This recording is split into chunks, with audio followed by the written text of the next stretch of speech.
Class 8 English, Lesson 3.2, The Barber Talks.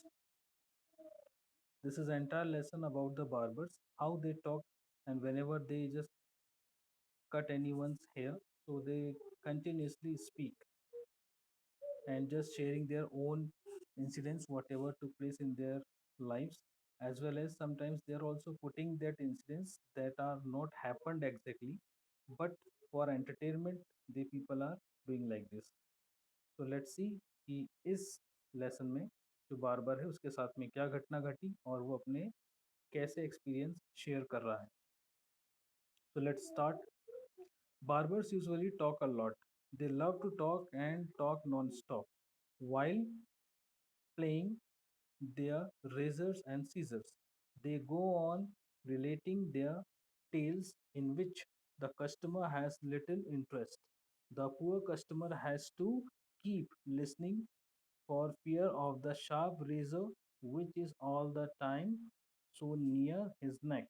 यहाँ पे बताया जा रहा है कि बार्बर्स हमेशा अपनी कहानियाँ सुनाया करते हैं, कहानी सुनाते रहते हैं, जिसकी वजह से जिसका कोई सेंस नहीं होता है, भले ही वो कस्टमर को पसंद आए नहीं आए, और नॉन स्टॉप बोलते रहते हैं और वो अपनी रेजर से खेलते रहते हैं, playing their razors and scissors, मतलब कैंची और रेजर से खेलते रहते हैं. द पुअर कस्टमर्स मतलब उनके पास में कोई ऑप्शन नहीं होता है सिवाय सुनने के. उन्हें एक डर रहता है कि कहीं ऐसा ना हो हमारी गर्दन कट जाए, इस वजह से बेचारे चुपचाप रह के सुन रहे होते हैं. A busy newspaper reporter couldn't find time to have a shave for many days. The one morning he happened to pass by a barber shop and stepped in. There he found the chairs full of customers and had a mind to slip away. But the barber fixed his eye upon him and said, "You are next."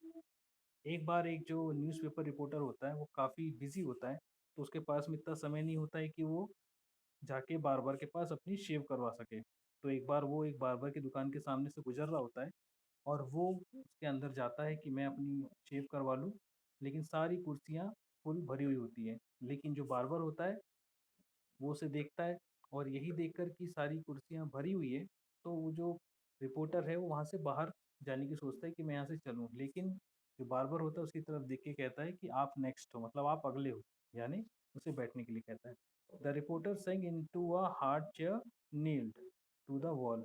अब वो एक chair पर बैठ जाता है. In a few moments, the customer in the chair got up and the reporter got that seat. कुछ समय बाद एक कस्टमर की हेयर कटिंग या शेविंग हो जाती है और वहाँ पर जो न्यूज़पेपर है वो न्यूज़पेपर सॉरी जो रिपोर्टर है न्यूज़पेपर का वो वहाँ पर आकर बैठ जाता है. Hair cut asked the barber. Shave said the reporter.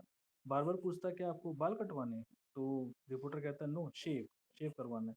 The barber enveloped the reporter in a large cloth and with a careless hand spread a great brushful switch leather across his mouth. Then he began to talk. अब जैसा कि आप लोग जानते हैं कि barber जो होते हैं वो शेव बनाने के लिए एक बड़ा सा कपड़ा रैप करते हैं और उसके बाद में ब्रश लेकर वो हार्ड ब्रश से वहाँ पर सोप लगाना शुरू करते हैं, क्रीम लगाना शुरू करते हैं जहाँ पर शेव करनी होती है. ऐसा करना शुरू किया. Now the barber started talking. अब बार्बर जो है उसने बोलना शुरू कर दिया, अपनी कहानी सुनाना शुरू कर दिया. अब क्या कहानी होती है, let's see. Some people have their dead shaved before burying them. Once I was sent for a shave a dead man. It was at 706 Pearl Street. Barbers don't much like a job for that kind, although they get $5 to $10 for this work. क्या होता है, एक बार वो कहते हैं कि लोग जो मरे हुए जो लोग होते हैं, जो डेड बॉडीज होती है, उनकी भी शेव करवाते हैं उनको जलाने से पहले या उनको दफनाने से पहले. तो एक बार ऐसे ही बार्बर को एक काम मिला था, तो उसमें एड्रेस भी दिया गया है कि वो करने गया था. It was at 708 Pearl Street. ठीक है. अब बार्बर्स जो होते हैं इस काम को ज़्यादा पसंद नहीं करते क्योंकि इसके लिए उनको ज़्यादा से ज़्यादा $10 $5 to $10 मिलते हैं. इस वजह से वो लोग ज़्यादा करना पसंद नहीं करते हैं. I started at about 9 at night and found the house quite easily. क्या हुआ कि उन्होंने 9 बजे के समथिंग समथिंग वहाँ पहुँचे और घर को ढूंढ लिया आसानी से। I had my razor soap and mug in a little case which I use on such occasions. I knocked at the door and an old man open the door.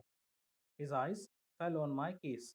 अब उन्होंने अपना सारा सामान अपने केस में यानी अपनी छोटे से सूटकेस टाइप के बक्से में, जैसा कि आप देख पा रहे हैं पेज नंबर 78 पर, वो लेकर आए और उन्हें दरवाज़ा नॉक किया तो वहाँ पर एक ओल्ड मैन आया। उसने दरवाज़ा ओपन किया, उसकी नज़र कहाँ गई? उस केस के ऊपर गई जो ब्रीफ केस वो लटका के आए हुए थे। So you have come, he said. तो जो बुजुर्ग आदमी है जिसने दरवाज़ा खोला, वो कहता है कि तुम आ गए, और सीधे उसको बोल देता है बार-बार को, गो अप स्टेयर्स, ऊपर जाओ। He is in the front room to your right, there is nobody with him, he hasn't any friend or relatives in this town, he retained the room only for he rented the room only for a week ago। तो यहाँ पर जो ये व्यक्ति है जिसने दरवाज़ा खोला, वो कहता है कि यहाँ से सीधे ऊपर चले जाओ, वो ऊपर वाले ही एक रूम में है, तुम्हारे राइट में जैसे ही तुम जाओगे वहाँ पे राइट में मिलेगा रूम, वहाँ पर है, और उसके साथ कोई नहीं है। उसने अभी कुछ दिनों पहले ही, एक हफ्ते पहले ही इस रूम को रेंट पर लिया हुआ है, और ना ही उसका कोई बिजनेस फ्रेंड है और ना ही कोई रिलेटिव है। How long it is since this happened, I asked. अब बार्बर ने पूछा कि ये कब से ऐसा है, कब से हुआ है ऐसा, कब हुआ ये? हम लोग पूछते हैं ना, जैसे किसी की डेथ होती है तो कई लोग पूछते हैं कि कब हुआ ऐसा, मतलब कब उनकी मृत्यु हुई। About an hour, said the old man. तो वो कहता है, जो ओल्ड मैन जो होता है, जो लैंडलॉर्ड होता है, स्पेशली हम कहेंगे वो लैंडलॉर्ड है, तो लैंडलॉर्ड जो है वो कहता है कि 1 घंटे पहले ही ऐसा हुआ। I was glad of that because crops always shave better before they get completely cold। अब वो कहता है, कौन? बार्बर कहता है कि I was glad of that because, मतलब मैं खुश हूँ कि चलो, जो एक मुहावरा कहता है कि जो क्रॉप्स जो होती है, क्रॉप्स यानी क्या होता है? खेती, जिसे बालू की खेती भी हम कहते हैं ना, जैसे शेव अगर नहीं बनाते तो कई लोग कहते हैं कि क्या तुमने खेती बढ़ा रखी, इसे कटवाते क्यों नहीं? तो ऐसा एक उन्होंने मुहावरा कहा, और वो मुहावरा कहते हुए उन्होंने कहा कि ये बहुत अच्छा है, ठंडा हो जाए या बॉडी ठंडी पड़ जाए। यहाँ पे बॉडी का नाम नहीं लिया, लेकिन एक कहावत में उन्होंने ऐसा कहा कि ठंडी पड़ जाए बॉडी, या पूरा शरीर जो है ठंडा हो जाए, उससे पहले मैं उसे क्लीन कर देता हूँ। I went in to the room and turn up the lamp. वो रूम में गए और उन्होंने लाइट चालू किया। The man was light out on the bed, he was warm yet. तो वहाँ पे एक बंदा लेटा हुआ था और वो अभी तक गर्म था। ही वॉज वार्म येट, इसका मतलब ये होता है, कभी भी किसी की मृत्यु होती है तो normally the entire body gets cold, हमेशा ठंडी पड़ जाती है। और क्योंकि उनके हिसाब से 1 घंटा पहले ही ये घटना घटी है, तो 1 घंटे पहले, 1 घंटे बाद में भी बॉडी एकदम बहुत ज़्यादा ठंडी नहीं होती है। तो वो ये बहुत खुश है कि कम से कम उसकी बॉडी गर्म तो है एटलीस्ट, ताकि उसे शेव करने में दिक्कत ना जाए।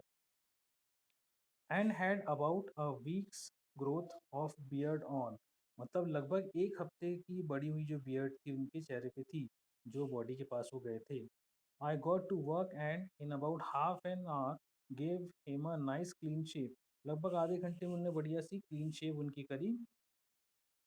With such a nice shave the man would have felt fresh if he had been alive. I put my things back into the case, went downstairs and saw the old man। क्या हुआ? आधे घंटे में उनने पूरा काम किया, और वो अपने आप से कहते हैं कि अगर मान लो ये व्यक्ति जिंदा होता तो बहुत उसे अच्छा, बहुत फ्रेश फील होता, क्योंकि आधे घंटे तक उनने बहुत अच्छी उनकी शेविंग करी। और नीचे वो आदमी से मिले जो लैंडलॉर्ड था, जाके, he is fixed up all right, I said.